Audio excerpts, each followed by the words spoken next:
Évidemment, une des raisons d'être de la dette privée, qui est aujourd'hui un marché mature de plus de 100 milliards d'euros en Europe, est de financer l'économie réelle et d'accompagner la croissance et le développement des entreprises.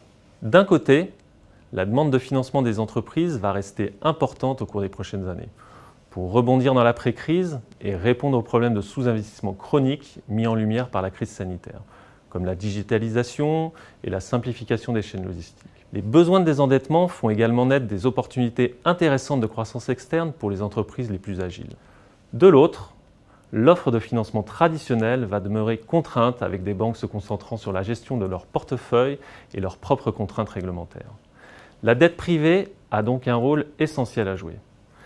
Naturellement, il faudra rester vigilant quand les aides d'État aux entreprises arriveront à terme, ce qui marquera probablement une baisse des valorisations associée à une augmentation des taux de défaut.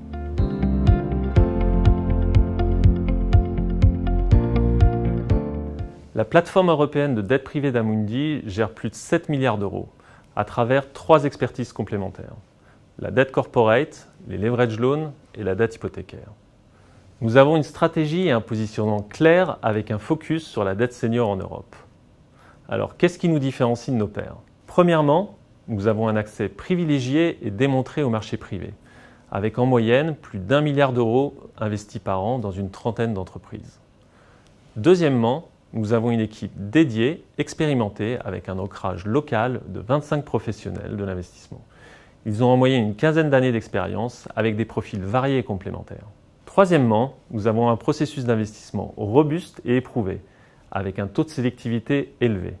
Nous investissons en moyenne sur une opération sur 15 qui est présentée en comité d'investissement, ce qui se traduit par un coût du risque extrêmement faible.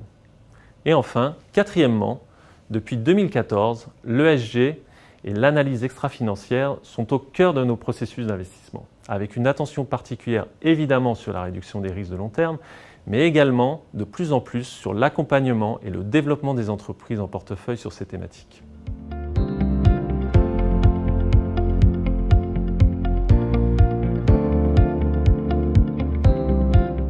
Parmi toutes les réalisations de ce début d'année 2021, j'en retiendrai 3.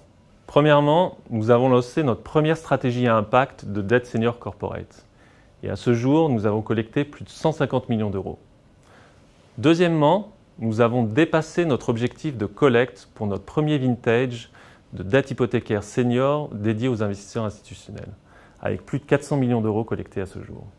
Et troisièmement, nous avons lancé notre première stratégie de leverage loan dédiée aux clients de la banque privée.